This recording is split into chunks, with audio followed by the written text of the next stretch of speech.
Alors, mesdames et messieurs, bon matin. Merci d'être avec nous. Je vois que la première rangée en avant est disponible, donc je comprends que vous vous asseyez en arrière dans l'autobus généralement. C'est un plaisir d'être avec vous ce matin. Merci beaucoup d'être là. Merci de prendre le temps de participer au City, qui est maintenant à sa 13e année, donc encore un bel événement. On a plus de 1600 inscriptions cette année, donc merci de prendre le temps de vous déplacer et d'être parmi nous. Aujourd'hui, le thème de la première conférence qui va se donner dans cette salle-ci, c'est les tendances majeures dans le milieu des technologies de l'information. L'idée de ce qu'on veut vous présenter aujourd'hui, ça va être de faire le tour de certaines tendances, on ne les prendra pas tous, de certaines tendances et d'identifier comment est-ce que vous pouvez procéder à une mise en application efficace de ces tendances-là dans vos organisations dans le contexte macroéconomique actuel. On parle beaucoup d'économie. Si quelqu'un ici est capable de nous dire où est-ce que l'économie va aller dans les prochaines années, je vais prendre le commentaire, je vais le noter, ça va me faire plaisir. Je pense qu'il y a de l'incertitude, puis on va tenter de regarder comment est-ce que les technologies de l'information vont influencer le tout. Alors, si vous me permettez, laissez-moi vous présenter un aperçu, en fait, des sujets de discussion pour notre présentation d'aujourd'hui. Présentation qu'on pourrait un peu découper en 3 volets, là. Donc, premier volet de discussion, on va parler des grandes tendances. Grandes tendances dans le contexte des technologies, dans le contexte des talents, dont l'aspect humain en soi, et bien sûr, les grandes tendances d'un point de vue affaires, ou du moins les besoins d'affaires et les contextes organisationnels. Dans un deuxième temps, on va rentrer un peu plus dans une discussion détaillée sur la mise en application de 3 sujets qu'on considère 3 sujets d'actualité, 3 sujets de l'heure, en fait, qui sont l'intelligence artificielle, la connectivité avancée, ainsi que l'aspect de l'info nuagique et du edge computing en soi. Et en finalité de notre présentation, on va y aller un petit peu de certaines prédictions sur les tendances du marché, ce qu'on voit se dessiner un peu à l'horizon. Donc, on va y aller, Jean-Philippe et moi-même, un peu à la volée, comme ça, en fin de présentation. Donc, qui dit présentation dit présentateur. Alors, ça serait bien que oui, on se présente. Alors, pour ma part, Stéphane Saint-Pierre, vice-président solutions et technologies pour ITI. Je suis principalement en charge de tout l'aspect des ventes spécialisées ainsi que des aspects de conception et d'architecture pour nos différents piliers technologiques. Jean-Philippe Couture, je suis vice-président aux transformations et services, donc je suis en charge de l'ensemble des équipes de transformation technologique chez ITI. Donc, s'il y a des gens d'ITI qui sont allés chez vous pour faire des opérations de services techniques ou professionnels ou des services conseils, que ce soit de la migration, de la transformation technologique, ils travaillaient probablement dans... J'avais l'occasion, le loisir et le plaisir de collaborer avec eux.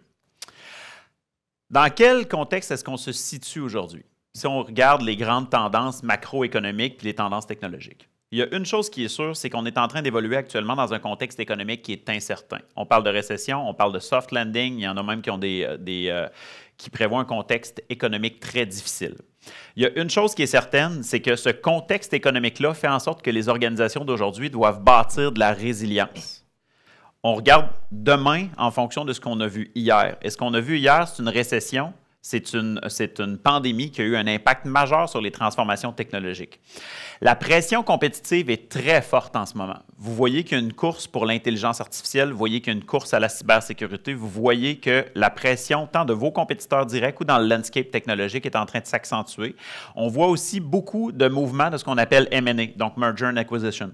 Donc, beaucoup de mouvements d'entreprises qui sont en train de joindre leurs forces dans le but d'être plus forts au marché. On a une accélération marquée des technologies de l'information.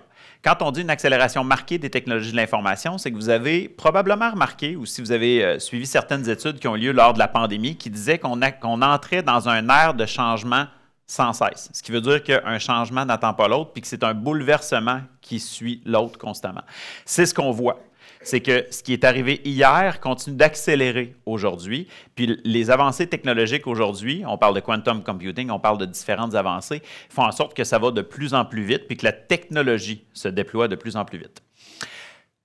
Pour ce qui est du portrait de la cybersécurité, il y a eu aussi des avancées majeures, mais aussi beaucoup, ce que je vais vous dire, c'est d'instabilité d'un point de vue de la cybersécurité.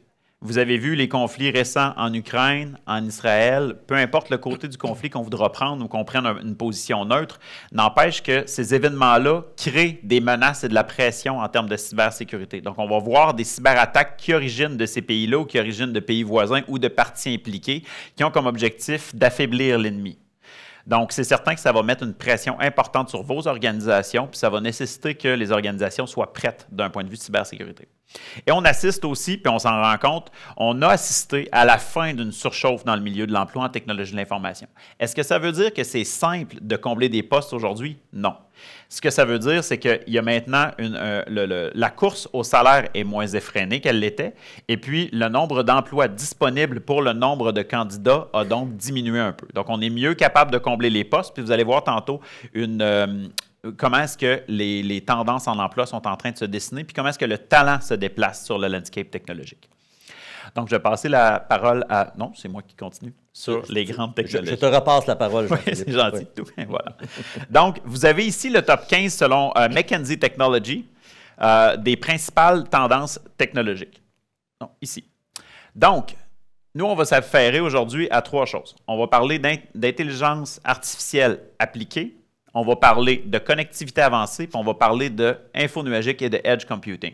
Mais vous allez voir aussi beaucoup d'autres choses. Donc, ce que vous avez, plus le score est foncé, plus qu'il est adopté et plus qu'il est gros, plus que le cercle est gros, plus que cela signifie qu'il y a beaucoup d'investissement dans ce domaine-là. Donc, vous voyez qu'une des tendances majeures ici, c'est la connectivité avancée. Je ne brûlerai pas le scoop de Stéphane, mais si vos organisations ne sont pas en mesure de communiquer avec les sources externes, avec les sources internes ou entre ces branch office, il va y avoir des problèmes majeurs dans le but de leverager le reste de l'écosystème technologique. Par la suite, vous voyez ici que tout ce qui s'appelle le Cloud and Edge Computing demeure très, très, très investi et avec un très haut taux d'application. Ça ne veut pas dire qu'aujourd'hui, vous êtes probablement tous rendus au cloud, mais ça veut dire que si vous n'y êtes pas, vous utilisez probablement des services et vous allez probablement continuer aussi d'aller dans cette direction-là. Et au final, ce qu'on voit aussi, c'est l'IA appliquée. Pourquoi l'IA appliquée? On va en parler un peu plus tantôt. C'est que ce n'est pas nécessairement critique aujourd'hui de déployer de l'intelligence artificielle sous sa forme pure, ce qui veut dire de déployer du machine learning dans vos sources de données dans votre organisation. Toutefois, de ne pas utiliser les sources démocratisées et disponibles aujourd'hui va devenir un enjeu compétitif pour vos organisations. Donc, d'un point de vue de l'IA appliquée, qu'est-ce qu'on voit? La première chose, c'est qu'on voit un IA, une intelligence artificielle qui est intégrée dans les solutions technologiques que vous utilisez. Ça, c'est la première chose. Vous allez avoir des conférences aujourd'hui. Il y en a une d'ailleurs en même temps que nous de la part de Microsoft qui fait le lancement de son produit Copilot. Vous allez utiliser des outils comme Salesforce, comme ServiceNow ou autres qui ont dans leurs outils de l'intelligence artificielle embedded, donc intégrée à même les outils technologiques. La chose que vous allez devoir faire en lien avec ça, puis on va arriver sur les prochaines diapositives après, mais c'est de vous assurer que votre cadre de gouvernance et que votre infrastructure de données est prête à utiliser l'intelligence artificielle. Là, vous voyez probablement tous des bases de données, tous et toutes, des bases de données bien taguées, bien organisées, dans lesquelles on est capable de rechercher. Oui, mais encore. Ça inclut aussi tout l'aspect où vos employés doivent utiliser un vocabulaire uniforme dans le cadre de leurs opérations journalières. Je vous donne un exemple. Si aujourd'hui, Stéphane et moi, on s'en va sur Copilot de Microsoft, pour donner l'exemple, et que Stéphane cherche conférence et que moi, je cherche présentation, malheureusement, on n'aura pas les mêmes résultats. Donc, de vous assurer qu'il y a un cadre de gouvernance appliqué pour l'intelligence artificielle dans l'organisation, ça va au-delà de quelles données est-ce qu'on veut rendre disponibles, ça va toucher comment est-ce qu'on doit configurer nos sources de données, puis aussi comment est-ce qu'on doit effectuer nos nomenclatures et autres. Ce que vous allez voir aussi, c'est que ChatGPT aujourd'hui, c'est drôle parce qu'on avait des discussions à l'interne, puis on se dit, OK, il faut réglementer ChatGPT, ou du moins, il faut voir comment est-ce qu'on va aller gouverner ChatGPT. ChatGPT, en ce moment, c'est un outil sur des milliers d'outils disponibles pour vos employés dans le cadre organisationnel. Donc, ce que je vous dis, mon conseil, c'est que si vous tentez de freiner l'adoption de l'intelligence artificielle, il va probablement avoir un frein à votre développement en termes d'innovation et aussi à votre compétitivité, mais aussi, vous n'y arriverez peut-être juste pas. Ça va peut-être être impossible. C'est un peu comme les réseaux sociaux. Aujourd'hui, on est centralisé sur Facebook, LinkedIn, Twitter, etc., mais il y a beaucoup plus que ça. Donc, 2 éléments importants. Est-ce que votre infrastructure de données... Non, là, OK. Est-ce que votre infrastructure de données est prête? est-ce que votre infrastructure de données est prête? C'est est-ce que votre infrastructure elle est exploitable? Est-ce que votre donnée est organisée de façon à ce que les gens puissent s'y connecter? Est-ce qu'elle est accessible, mais aussi sécurisée? Donc, est-ce que vous êtes en mesure de s'y connecter par des technologies diverses, qu'il s'agisse de Databricks, de Microsoft, de Snowflake ou peu importe? Puis, est-ce que vous êtes en mesure de faire une gestion granulaire des accès et de la sécurité, tant pour les usagers que les applications ou les tierces parties qui doivent s'y connecter? Est-ce que votre cadre de gouvernance pour l'intelligence artificielle est prêt? À savoir, quelles sont les informations confidentielles? Vous allez avoir aujourd'hui une présentation sur Microsoft Purview et la loi 25, entre autres. Donc, est-ce que les informations confidentielles chez vous sont catégorisées, identifiées? Est-ce que vous avez mis en place tout ce qui s'appelle les droits d'auteur et la propriété intellectuelle, ce qui va être produit par l'intelligence artificielle par le biais de vos employés? Est-ce que vous êtes certain que ça vous appartient? Est-ce que vous êtes certain que ce que vos employés envoient à vos clients vous appartient?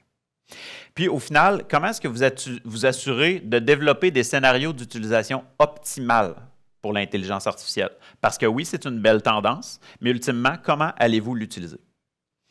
Donc, comment est-ce que ça va se décliner tout ça? Première chose, vous l'avez entendu probablement 100 fois, ça ne remplace pas l'humain, ça va amplifier ses capacités. Assurez-vous que vos employés savent comment utiliser l'intelligence artificielle. Ça, c'est la première chose, parce que c'est accessible à tous, mais amusez-vous, essayez de faire des queries efficaces sur ChatGPT. Vous allez voir que ce n'est pas nécessairement simple. Deuxième chose, ce n'est pas magique. Un peu comme je vous disais, ça répond à l'humain. Donc, dépendamment de ce que l'humain demande. Donc, vous ne devez pas nécessairement former vos employés sur comment structurer ces données, mais aussi comment faire des queries efficaces dans un cadre d'intelligence artificielle. Le cadre de gouvernance, on en a assez parlé, mais on veut s'assurer que le code de vos clients ou votre code propriétaire vous-même ne se rend pas disponible sur Internet. Au final, comment est-ce que vous allez vous assurer que les employés utilisent les outils disponibles parce que là, vous allez les voir apparaître dans vos SaaS actuellement, okay? Dans Microsoft, dans Salesforce, ServiceNow, différentes choses. Et comment est-ce que vous allez effectuer la gestion du changement dans vos organisations et comment est-ce que vous allez éduquer vos employés à effectuer une utilisation efficace de l'intelligence artificielle pour que le tout résulte en un accroissement de votre productivité et de votre compétitivité d'un point de vue organisationnel. Je passe maintenant la parole à Stéphane pour la connectivité. Merci beaucoup. Merci Jean-Philippe. On va maintenant poursuivre en termes de mise en application du côté de la connectivité avancée. Bien sûr, quand on entend le mot connectivité, la première chose qui nous vient en tête, le réseau, la réseautique en soi.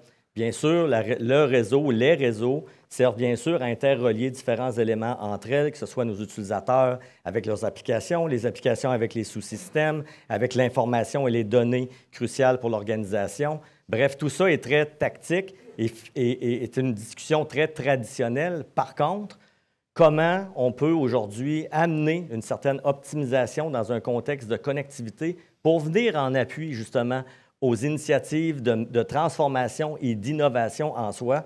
Bien sûr, il y a plusieurs champs d'action et emphases qui peuvent être pris à ce niveau-là. On en a identifié 4 qui, selon nous et selon beaucoup d'analystes dans le marché en ce moment, font partie des points d'attention principaux là, à mettre justement un certain focus et de s'assurer qu'on complète bien justement nos actions à ce niveau-là parce que, ultimement, la réseautique, ça devient un peu la fondation de nos projets d'innovation et c'est là, bien sûr, pour s'assurer qu'on va aller chercher un certain gain significatif et un impact positif dans les projets de transformation. Alors, notre premier champ d'action qu'on aimerait mettre en lumière avec vous aujourd'hui, c'est l'analyse et les services conseils. Notre deuxième point d'action, traite de la visibilité et des gestions centralisées. On va également discuter de la mobilité des utilisateurs et notre dernier point, et non le moindre, tout l'aspect de la connectivité sans frontières. Donc, si vous me le permettez, on va rentrer un peu plus dans le détail sur chacun de ces points-là. Je vais commencer par lire un peu l'énoncé de qu'est-ce qu'on veut dire par le champ d'action et par la suite, on va discuter un peu d'exemples d'actions concrètes qui peuvent être prises, bien sûr, au sein des organisations. Donc, quand on parle d'analyse des services conseils, on dit ici cartographier vos besoins et objectifs d'affaires et analyser de façon agnostique les solutions disponibles afin de vous améliorer vos performances et aussi de sécuriser l'ensemble de vos réseaux. Donc, bien sûr, on veut aller chercher l'essentiel d'un réseau en termes de disponibilité, de performance, mais il faut aussi tenir toujours compte de l'aspect de sécurité dans justement l'élaboration de nos réseaux d'entreprise. Des actions simples qui peuvent être prises à ce niveau-là, on va parler de démarrer par des études de site. Bref, des analyses réseau. Que ce soit du côté filaire ou sans fil, il faut vraiment savoir dans quelle situation on se trouve aujourd'hui pour savoir quel genre d'amélioration je peux venir apporter qui vont venir en appui justement à nos projets de transformation. D'un point de vue cybersécurité, bien, encore une fois, le fameux bilan de maturité est un excellent point de départ pour bien comprendre comment je suis outillé en ce moment pour faire face aux vulnérabilités et aux diverses menaces. Et le bilan de maturité, vraiment, va venir nous donner une vue d'ensemble à ce niveau-là pour permettre par la suite de prendre les bonnes actions dans le but d'apporter les améliorations nécessaires. Jean-Philippe parlait tout à l'heure de gouvernance et de conformité. Bien, l'instauration justement de ce cadre de gouvernance-là au sein de l'organisation devient maintenant essentielle. C'est important de bien préciser nos politiques, de s'assurer que nos employés et nos différents éléments d'un point de vue de connectivité respectent justement cette conformité-là et ce cadre de gouvernance-là qu'on veut mettre en place. Le dernier point, et non le moindre, on parle beaucoup de l'approche Zero Trust. En fait, l'approche Zero Trust, là, il y a plusieurs définitions entourant ceci. On en entend excessivement parler, mais en fait, c'est ni plus ni moins de ramener un peu les conditions d'accès et l'accessibilité au service à l'identité même de l'utilisateur. Donc, on restreint un peu les accès, on s'assure d'être capable de, en tout temps, identifier qui veut atteindre quoi, de quelle façon, et basé également sur une certaine posture ou profil d'utilisateur basé sur des endroits géographiques, basé sur des conditions d'accès bien précises. Alors, c'est des exemples d'actions qui vont venir justement appuyer l'aspect de l'analyse. Notre deuxième champ d'action portait sur la visibilité et la gestion centralisée. Alors, bien sûr, ici, là, ce qu'on recherche, c'est de consolider l'ensemble des informations dans un endroit unique pour éviter justement les silos de gestion qui sont généralement perte de productivité, perte d'inefficacité opérationnelle au sein de l'entreprise. Donc, comme les informations fluent maintenant de diverses sources, d'être capable de ramener tout ça dans un endroit unique, dans une console de gestion unique, ça devient essentiel et vraiment ultra bénéfique pour nos organisations. À ce même titre-là, on veut aussi faciliter la gestion des menaces et les performances réseau de l'organisation depuis cette même interface unique-là. Donc, ça devient le fameux dashboard de vision globale sur lequel l'entreprise, notre organisation, va pouvoir s'appuyer dans nos prises décisionnelles. Des exemples d'actions précises à ce niveau-là, bien, on parle bien sûr de mettre en place cette fameuse plateforme de gestion intégrée et unifiée. On parle aussi d'y aller avec des services d'automatisation. Qui dit automatisation dit bien sûr, encore une fois, efficacité opérationnelle, surtout sur les tâches très répétitives, les tâches un peu plus cléricales en termes de gestion réseau. Aujourd'hui, les automatismes sont présents, de plus en plus fréquemment utilisés. Donc, ça doit faire partie des considérations à mettre en place dans toute bonne organisation. Troisième point, la gestion des vulnérabilités et les événements de sécurité qui sont maintenant multisources. C'est vrai, encore une fois, la menace, elle est partout. Elle peut venir de différents environnements, de différents systèmes. Alors, d'avoir la même visibilité unifiée à ce niveau-là, ça devient un must, ça devient un élément très essentiel à la réussite de notre transformation. Et bien sûr, ça va de soi, il faut aussi considérer la fameuse réponse aux incidents que je dirais de manière 24/7 ou à tout le moins en continu. Notre troisième point portait sur la mobilité des utilisateurs. Donc, bien sûr, on va assurer l'accessibilité de vos ressources par les utilisateurs en soi, peu importe où ils se trouvent dans ce monde, mais sans compromettre, bien sûr, la sécurité. Alors, pour y arriver, on va mettre différentes choses en place, dont ceux-ci que nous jugeons les plus pertinentes. Alors, établir une protection et une visibilité du trafic web. Aujourd'hui, la plupart de nos fameux Next-Gen Firewall nous permettent justement d'aller chercher en quelque sorte cette visibilité-là, mais ça doit faire partie absolument des considérations. On parle également d'une connexion sécurisée aux applications internes et infonuagiques. Alors, on change un peu la donne ici. On voit de plus en plus d'applications qui vivent dans des écosystèmes un peu différents. Il faut avoir la même visibilité, le même niveau de contrôle sur l'ensemble des environnements avec lesquels on travaille au quotidien. Détection et réponse aux comportements malveillants et en temps réel, et je pense que le mot-clé ici est vraiment en temps réel, c'est vraiment de s'assurer qu'en tout temps, on a une analyse qui se fait de manière systématique sur le flux transactionnel au niveau réseau, mais aussi sur l'élément de comportement des utilisateurs pour être capable de prendre la bonne décision au bon moment afin d'éviter, bien sûr, qu'on ait des défaillances ou un brèche de sécurité à ce niveau-là. On parlait tout à l'heure également de l'approche Zero Trust. Bien, on parle encore ici, dans la même ligne d'idée, de l'accès conditionnel selon la posture de l'usager. Le fameux ZTNA qu'on entend beaucoup parler en ce moment dans le marché. Plusieurs solutions à ce niveau-là. Bien sûr, ce qu'on veut, c'est d'accorder les droits d'accès en fonction de la posture et du profil de l'utilisateur. Et ces profils-là sont changeants à travers le temps. Donc aujourd'hui, Jean-Philippe peut très bien, dans les bureaux d'office, avoir un accès X à divers systèmes, différentes sources de données. Par contre, s'il est à la plage, et si je me souviens bien, tu reviens de la plage. Je reviens de la plage. Oui. Donc, c'est pour ça que j'ai donné ça comme exemple. Mais si on est à la plage, dans un contexte un peu plus vacances, je peux très bien restreindre le type d'accès et donner exclusivement accès à des solutions ou à des applications tierces très précises pour lui permettre quand même de garder un certain lien avec le travail, bien sûr. Ce que je n'ai pas fait. Ce qui est très bien. Merci, Jean-Philippe. Merci. Dernier point, juste revenir dans, s'il te plaît. Ça l'a sauté tout seul. Ouais. Merci beaucoup. Alors, dernier champ d'application, en fait, on parlait de connectivité sans frontières.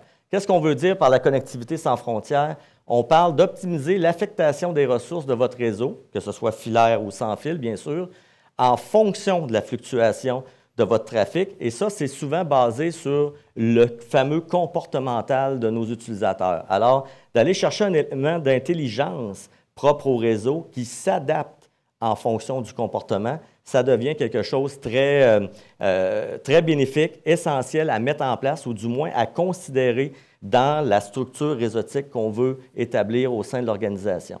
Puis pour y arriver, en termes de priorité, bien, on peut passer par des services de géolocalisation, que ce soit pour identifier l'utilisateur, que ce soit pour identifier une portion d'asset management, en fait des périphériques, où est-ce qu'ils se trouvent dans mon établissement en tant que tel. On peut aussi parler de gestion des privilèges d'accès. Je dirais peut-être plus de la gestion des comptes avec accès privilégié, en fait. C'est une grande tendance en ce moment et c'est assurément un élément d'importance à considérer dans l'aspect de la connectivité sans frontières. On peut y aller aussi de capteurs intelligents et analyse de données en temps réel. Alors, de plus en plus, nos réseaux sont munis de cette intelligence-là pour, en tout temps, regarder et analyser le flux de data et de données qui se transigent à travers l'environnement pour une prise décisionnelle. Encore une fois, il n'y a pas nécessairement d'humain d'association en arrière. Les systèmes sont rendus assez intelligents pour s'adapter aux conditions changeantes du comportement réseautique dans le but de gagner en efficacité, bien sûr, mais aussi dans le but de protéger, en quelque sorte, nos environnements réseautiques. Et on parlait d'automatisation générée par l'intelligence artificielle. Alors oui, c'est vraiment de plus en plus, on voit d'intégration due au développement qui se fait dans l'écosystème partenaire qui vont venir ajouter justement cet élément d'automatisation-là et est en mesure de générer justement des changements de profil, des changements de configuration basés, encore une fois, sur l'aspect du comportement de l'environnement. Donc ça complète un peu les formations qu'on avait à communiquer d'un point de vue connectivité avancée. Maintenant, on va aller au troisième champ d'application qui est l'info nuagique et le edge computing. Mais avant qu'on se lance un peu plus dans le détail sur cet élément-là, je vais laisser mon collègue Jean-Philippe vous parler un peu du chemin ou de la journée de transformation et d'innovation que généralement une entreprise va vivre dans son cycle de vie. Et par la suite, on reviendra un peu plus en détail sur ce champ d'application-là. Merci Stéphane. Donc, en effet, ce qu'on observe aujourd'hui du côté des organisations canadiennes, c'est qu'ils vont se situer à différents endroits sur la courbe de maturité d'innovation et d'adoption des technologies de l'information. Donc, ce qu'on va remarquer, c'est que certaines entreprises, quoique beaucoup d'entreprises ont franchi ce stade-là, se situaient, il y a de ça 5 ans environ, au stade de rafraîchissement des solutions technologiques. Le rafraîchissement des solutions technologiques, c'est une mise à jour au nouveau système d'exploitation. On rachète un serveur sous garantie. différentes opérations qui sont de la maintenance standard. Donc, on s'assure, puis c'est ce qui a eu lieu durant les 15 à 20 dernières années. On a installé VMware. Par la suite, on a commencé à rafraîchir nos infrastructures technologiques, mais on ne les transformait pas. Avec l'avenue de l'info nuagique, on a assisté à un stade de modernisation des technologies de l'information. Le stade de modernisation des technologies de l'information, ça a pu prendre différentes formes chez vous ou chez vos clients.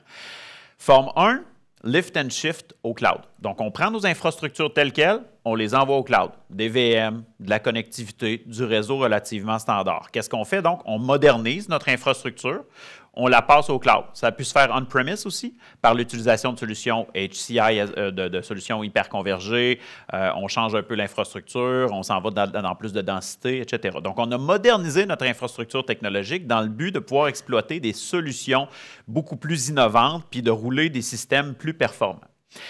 Maintenant, je vous dirais que la plupart des entreprises se situent actuellement ici, ce qui veut dire qu'ils sont entre la modernisation des technologies de l'information et la transformation des technologies. Lorsqu'on parle de transformation des technologies de l'information, ça veut dire qu'on utilise des plateformes nouvelles. Donc, on va prendre l'exemple de l'info nuagique ici. Donc, on a migré au cloud et on transforme aujourd'hui nos services sous forme de serveurs virtuels, donc sous forme de VM, soit en microservices, soit en applications natives. Donc, qu'est-ce qu'on fait ici? C'est qu'on ne transforme pas l'utilisation ou l'expérience utilisateur ou l'expérience employée. On va aller simplement transformer la technologie elle-même. Pourquoi? Pour gagner de la résilience, pour gagner de l'agilité, pour gagner de la performance. Le prochain stade qui nous attend, c'est celui-ci. C'est l'utilisation des technologies de l'information dans le but de transformer les modèles d'affaires. Puis des exemples de ce qu'on peut voir par rapport à ça, c'est l'avenue de firmes comme du proprio versus les courtiers résidentiels ou commerciaux réguliers.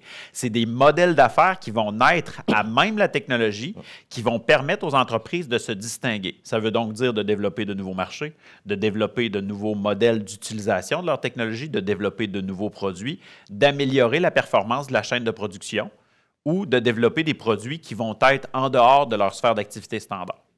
Donc, ce que les entreprises doivent faire avec, puis on en parle ici dans le cadre de l'info nuagique, du edge computing, ça peut être aussi utilisé dans le cadre de l'intelligence artificielle. Vous comprenez que c'est un mix de l'ensemble des technologies.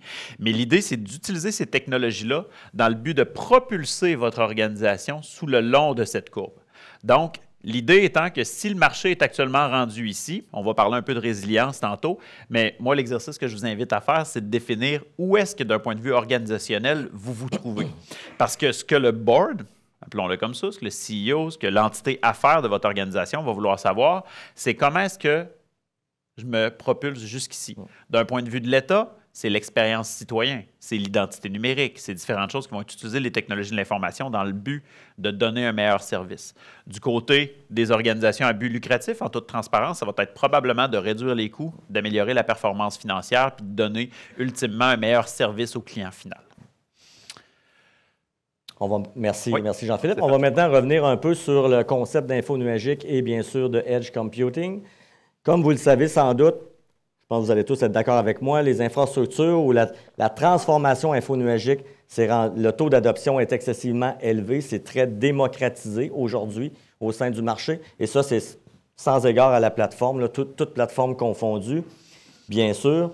Mais du côté edge computing, on se rend bien compte également qu'il y a énormément de données qui est générée un peu partout en périphérie et non pas seulement du côté du centre de données. Alors, ce qu'on cherche à faire, ni plus ni moins, c'est d'amener l'élément de transaction, donc le côté compute, à la donnée et non pas de prendre la donnée pour la ramener au centre de données dans un contexte infonuagique où, à plusieurs égards, on pourrait avoir des problématiques de latence, de performance. Donc, l'accessibilité à la donnée ou au traitement de données serait plus ou moins adaptée. Aujourd'hui, on pense plus justement à cause des avancées technologiques, à cause qu'on a des infrastructures qui sont en mesure de supporter ce modèle de transaction-là directement au niveau du périmètre. On y va vraiment dans ce sens-là et au contraire, on va ramener en fait juste les éléments de corrélation de données et d'analyse de données du côté du centre de données, qu'il soit en infonuagique ou à l'interne dans votre propre organisation. Alors, c'est une tendance qui est de plus en plus discutée et regardée et qui prend plein son sens aujourd'hui dans le marché. On parle également d'un accès simplifié aux technologies et des services qu'on appelle leading edge. Généralement, une des premières raisons pour lesquelles les gens vont considérer l'info nuagique, c'est aussi pour venir complémenter, je vous dirais, vos environnements ou vos systèmes de services complémentaires, de services connexes, dans le but de créer de la fameuse valeur à la donnée qui s'y génère. C'est des choses, bien sûr, qui pourraient très bien être faites à l'interne, mais qui demeurent, somme toute, complexes et beaucoup plus accessibles, justement, dans une plateforme info-nuagique, comme les grands providers qu'on a du marché en ce moment, que ce soit Azure, que ce soit AWS ou autre. Généralement, c'est des services qu'on va vouloir venir greffer à nos environnements. On dit aussi, comme troisième point, et celui-ci est très important, architecture et infrastructure d'application adaptative. Alors, le mot-clé ici, c'est adaptative. C'est de s'assurer de construire une architecture qui est adaptée à la réalité applicative, pas seulement aujourd'hui, mais aussi pour son évolution au fil du temps. Alors, ce qu'on veut rechercher ici, c'est de s'assurer qu'on ne se ramasse pas dans un genre de carcan, ou du moins dans un endroit où je vais être obligé de faire un redesign ou un replatform complet de mon application compte tenu d'une lacune d'un point de vue de l'architecture ou de l'infrastructure. Toujours se garder une porte de sortie ou un plan B qui va nous permettre d'aller chercher une certaine évolution avec nos applications et nos services. C'est le but recherché ultime. Le dernier, on parlait de traitement de proximité qui accélère la précision et la rapidité d'exécution.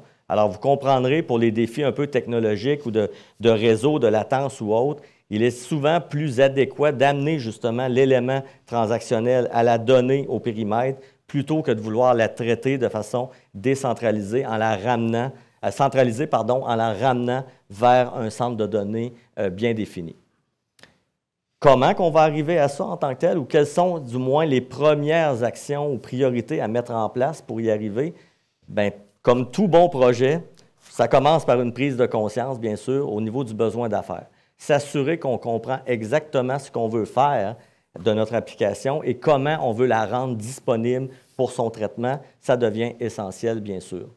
On dit aussi de développer une architecture qui prend en compte les performances applicatives, comme je mentionnais au préalable, mais les performances applicatives cibles. Alors, le fameux concept du right design. On part souvent avec une idée, quand on va vers l'info nuagique, de dire bien, je vais adapter mes ressources, je vais aller au minimum des ressources pour sauver un peu dans mes coûts d'opération, alors que ce qu'il faut rechercher, c'est d'aller bien définir l'architecture, l'infrastructure pour qu'elle soit 100% alignée avec la réalité recherchée au niveau de la cible applicative, au niveau de sa performance, de sa latence, de son accessibilité et de la rendre transportable au fil du temps. Alors, c'est ici qu'on va parler de microservices, de containers, pour justement ne pas, encore une fois, être dans un mode où trop propriétaire et malheureusement, je vais avoir de la misère à la faire vivre au fil du temps si jamais il y avait des changements à apporter dus à des incertitudes, dus à des contraintes technologiques ou autres. Troisième point, savoir s'entourer, autant avec nos employés qu'avec notre écosystème de partenaires. Vous serez sans doute d'accord avec moi, la technologie ou les avancées technologiques se consomment très rapidement. Il devient de plus en plus difficile de développer cette expertise-là et de la maintenir à jour. C'est vrai pour vous, c'est vrai pour vos clients, c'est vrai pour nous aussi chez ETI. Donc, de penser, de tenter de vouloir tout faire et de tout créer par nous-mêmes, ça devient un peu un recommencement continuel au niveau des expertises. Ça devient très difficile à maintenir en place. Au lieu de ça, assurez-vous d'avoir un bon écosystème de partenaires qui, eux, jusqu'à un certain point, vont focusser dans des créneaux d'expertise bien précis et ils vont être en mesure de venir vous accompagner et vous assister sur des éléments précis d'accélération et vous pourrez en profiter au moment que vous jugerez opportun. Donc, c'est vraiment une façon plus efficace et plus optimale pour s'avancer dans nos divers projets en fait, d'innovation et de transformation. Et on parle aussi de bâtir une architecture qui permet résilience et créativité, donc la fameuse architecture composable. Puis ce point-là fait partie également d'une de nos prédictions pour le futur. En fait, ce qu'on veut dire par ici, c'est que oui, c'est important d'aller d'innovation et de créativité dans nos divers projets, mais pas au détriment de la résilience. En fait, avec les diverses incertitudes qu'on vit dans le marché en ce moment, On peut dire que 80 des entreprises vont faire pivoter justement leur effort d'innovation. Ils vont de la passer de la créativité à la résilience, justement. Aujourd'hui, il y a une dominance dans le marché qui fait en sorte qu'on veut sécuriser nos environnements, on veut sécuriser nos acquis, pas au détriment, mais en fait, un n'empêche pas l'autre, mais pas uniquement dans le volet créativité, dans le volet d'innovation. Alors, l'aspect de robustesse devient encore plus important. Une autre des prédictions qui est faite ici par Matt Guarini de Forrester dit que les pressions économiques provoqueront la chute d'au moins un des logiciels en tant que service, donc un SaaS majeur. Une prédiction un peu apocalyptique, on va s'entendre. Toutefois, ce que ça veut dire, c'est qu'avec la multiplication des SaaS qui s'est passée et la pression économique qui est très forte, on peut s'attendre à ce qu'il y ait un joueur majeur qui ait probablement des difficultés. Bon, ici, si nous, on abonde dans ce sens-là, ça ne veut pas dire qu'on parle des gros joueurs, des Microsoft, ServiceNow ou autres de ce monde. On parle davantage probablement d'un joueur un peu plus niché, mais qui est quand même considéré comme un joueur majeur, pour lequel le balance sheet ou du moins le bilan d'entreprise n'est pas nécessairement au niveau. Puis ça, ce n'est pas des choses en tant qu'entrepreneur, parfois, on voit. Donc, on doit s'intéresser à ces éléments-là, à savoir quelle est la fiabilité financière des partenaires technologiques avec qui on fait affaire aujourd'hui pour nous assurer que ça n'arrive pas puis que vous ne soyez pas une victime de ça. Donc, une autre prédiction également faite par les gens de Forrester, on dit qu'un dirigeant sur 3 de l'industrie technologique s'attaquera aux défis avec des partenaires alternatifs. Ça vient renforcer le point que je mentionnais précédemment, de s'allier justement du bon partenaire ou des bons partenaires afin d'aller chercher, un peu le best of breeds de l'ensemble du scope d'expertise qu'on a besoin ou qu'on retrouve dans le marché des technologies. Alors, encore une fois, on parle de, pénurie de main-d'œuvre sur certaines technologies, certaines tendances au niveau du développement des expertises. Donc, l'écosystème devient essentiel. Absolument. Puis ce point-là, c'est un point qu'on dit souvent quand on parle avec certains de nos clients en disant, je vais prendre l'exemple de Microsoft 365, des migrations, on en a plus de 500 de faites. Avec un peu de chance, si vous êtes dans un rôle de direction TI ou de VPTI dans votre organisation, vous allez en faire une ou deux. Puis c'est très correct, c'est très normal. Donc, à un moment donné, il y a énormément de complexité qui doit être prise en compte dans ces contextes-là. Puis, ITI, veut pas, ou d'autres partenaires en passant sont là pour vous accompagner dans des défis technologiques un peu plus complexes. Un élément qu'on voit aussi, c'est qu'actuellement, on est dans un milieu en technologie de l'information où il y a une surspécialisation. Les technologies de l'information, vous en avez 45 partenaires aujourd'hui qui peuvent vous en parler, là, est de plus en plus surspécialisé. C'est de plus en plus difficile à utiliser, donc il y a de plus en plus de spécialisation. Donc nous, ça c'est notre prédiction, ce que vous verrez, c'est de plus en plus de collaboration dans l'écosystème de partenaires que jamais auparavant. Ce qui veut dire que nous, en tant que fournisseurs de solutions technologiques, on doit s'attendre à collaborer avec des fournisseurs de solutions externes qui étaient auparavant vus comme des compétiteurs. Aujourd'hui, pour nous, c'est des partenaires. Ça devrait probablement être la même chose pour certains d'entre vous. Donc, si certains fournisseurs vous disent aujourd'hui, non, on fait tout, probablement que ce n'est pas possible. Et on va y aller d'une dernière prédiction également, qui est la mienne, en fait, mais je pense qu'on est tous d'accord avec cette prédiction-là, c'est que les employés et entreprises qui utilisent abondamment, je dirais, l'intelligence artificielle, se démarqueront significativement dans leur propre marché. Encore une fois, on le voit bien sûr avec des initiatives comme Copilot, on l'a vu dernièrement aussi avec tout l'intérêt autour de ChatGPT. Lorsqu'on est capable de venir intégrer justement cette intelligence-là ou d'en tirer profit jusqu'à un certain point dans mon organisation, assurément, j'augmente mon efficacité opérationnelle et par le fait même, je vais venir augmenter mon niveau de compétitivité dans mon propre marché.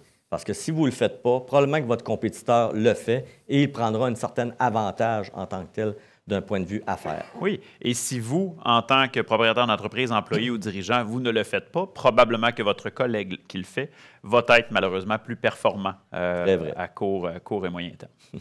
Ce qui nous laisse maintenant environ 5 à 6 minutes pour une période de questions, si jamais il y en avait.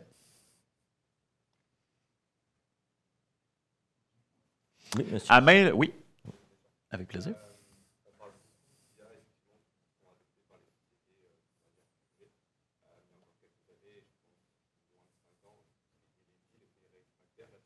Oui.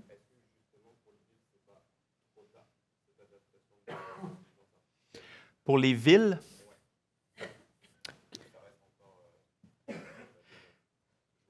Oui, ça va toujours être jouable.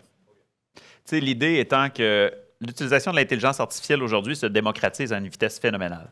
Pour une ville qui est une entité publique, il sera toujours temps d'adopter l'intelligence artificielle. On ne peut pas se dire qu'il va être un jour trop tard pour l'adopter. En fait, malheureusement, le moment où il va être trop tard pour procéder à l'adoption de l'intelligence artificielle, il va se passer d'autres choses qu'un défi d'adoption. Vous comprenez ce que je veux dire? Il va se passer à ce moment-là, dans ce cas-ci, un attrait citoyen moins grand, des services moins efficaces. Donc, c'est davantage ça qu'on va voir poindre plutôt que de dire « il est trop tard ». Je ne pense pas qu'il y ait un moment dans lequel il soit trop tard. Toutefois, aujourd'hui, ce qu'on voit pour les entreprises, on parle beaucoup d'IA, en fait, puis oui, le gilet que je porte. L'idée, c'est que la plupart des entreprises aujourd'hui ne sont pas nécessairement prêts à l'utiliser. Ils veulent l'utiliser, mais ne sont pas prêts. Pourquoi? La structure de données, le cadre de gouvernance, il n'y a rien de prêt. Donc, on se dit « oui, on veut l'utiliser ». Ensuite, à la minute qu'on fait venir un consultant externe pour dire « parfait, on veut procéder à l'implantation de scénarios d'intelligence artificielle », on regarde l'infrastructure de données, puis l'infrastructure de données n'est pas prête du tout. Ce qui est davantage le cas à ce moment-ci de ce qu'on va voir, puis je ne vais pas dire de certaines entités publiques, mais dans certaines entités publiques. Ouais. Exactement.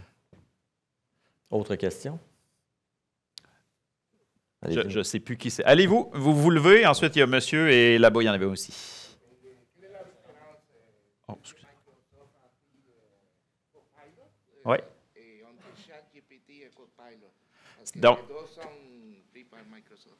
oui, en fait, Copilot va venir, je dirais, consolider certaines sources d'informations dans l'entreprise, à l'interne, avec différents services, différentes applications, oui, à saveur Microsoft, dans le but, justement, de venir optimiser le flux de décision, d'amener la bonne information au bon moment en soi. Alors, c'est un peu une amalgame de la suite bureautique et de différentes autres sphères Microsoft rendues disponibles dans un contexte d'entreprise, dans un contexte bureautique en soi.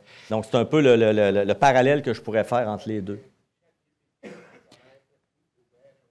Bien, en fait, tout à fait. Dans une première itération, oui. Exactement. Oui. Absolument. Donc, Copilot va être basé sur votre infrastructure de données Microsoft 365 pour commencer, alors que ChatGPT ne connaît pas ça du tout. ChatGPT se fie sur les sources web disponibles. Donc, c'est des intelligences qui vont se ressembler, mais basées sur des sources de données différentes. Oui, sur des sources de données qui sont considérées comme du big data, absolument. Oui. Oui, monsieur? Bonjour. Merci. Oui. J'aurais aimé juste vous entendre sur l'utilisation éthique de l'IA dans un cadre de gouvernance. Oui, c'est intéressant. En fait, l'éthique, je vais me permettre de le dire ainsi, va changer en fonction de l'entreprise qui va utiliser l'IA. Donc, je pense que ce qui est important pour les entreprises aujourd'hui, la réflexion qu'on doit avoir, c'est de s'assurer justement comment est-ce qu'on veut que les employés utilisent dans un cadre d'un organisme à but lucratif ou non lucratif les données qui sont disponibles dans le but justement que l'implication qui est faite, n'oubliez pas que l'intelligence artificielle aujourd'hui, ce qu'on en voit, c'est qu'elle amplifie le service de l'humain. Donc, quand on parle d'intelligence artificielle, on parle souvent d'intelligence artificielle qui est impliquée ou appliquée. Donc, dans le cas où elle serait impliquée, ce qu'on veut dire, c'est qu'elle prend à ce moment-là une décision, mais qui doit être validée par l'humain avant d'aller au client final ou d'avant de se rendre sur Internet ou peu importe l'utilisation qu'on en fait. Quand on parle d'une intelligence artificielle qui va aller agir toute seule, à ce moment-là, c'est vrai que le cadre éthique doit être géré. C'est pour ça que nous, la recommandation qu'on va faire à la plupart des entreprises, c'est de dire, commencez par les services qui sont déjà disponibles et qui vont être embedded dans Copilot, dans d'autres SaaS, qui, eux, vont s'assurer d'avoir fourni un cadre éthique adéquat. Parce que de mettre en application un cadre de gouvernance concernant l'éthique sur l'utilisation de l'intelligence artificielle en entreprise, c'est excessivement lourd. Vous devez définir qu'est-ce qui est permis, qu'est-ce qui ne l'est pas, quelles sont nos valeurs en tant qu'entreprise, qu'est-ce qu'on veut promouvoir, à l'inverse, qu'est-ce qu'on veut tenter de ne pas promouvoir et d'éviter absolument tout ce qui s'appelle les biais générés par l'intelligence artificielle. Les biais, bon, éthique, ça peut inclure beaucoup de choses. Ça peut être sexe, ethnicité, ça peut être différentes religions, différentes choses. Donc, je vous dirais que c'est effectivement un cadre qui est très lourd à mettre en place. C'est un cadre qui va devoir être réfléchi. Puis je vais me permettre de faire un parallèle. Puis c'est uniquement pour vous permettre de réfléchir là-dessus parce que c'est une discussion qui peut être très longue, hein? C'est une discussion qui peut être très complexe. Rappelez-vous de tout l'aspect éthique de l'accès aux données personnelles lors de la démocratisation des médias sociaux dans les années 2000. Tout le monde disait que ça n'a aucun bon sens. Facebook, LinkedIn, Twitter ont accès à toutes mes informations, blablabla. Aujourd'hui, malheureusement, c'est un débat qui a disparu. Donc, je ne veux pas dire qu'il faut s'attendre à la même chose avec l'intelligence artificielle, mais la question qu'on doit se poser, c'est comment est-ce que ça va évoluer? Puis nous, en tant que citoyens, propriétaires d'entreprise, dirigeants ou employés, on a un droit de vote là-dedans. Puis notre droit de vote, c'est de la façon dont on va déployer ces intelligences artificielles-là, puis le cadre qu'on va donner autour de ça. Ça répond à votre question? Merci. Madame?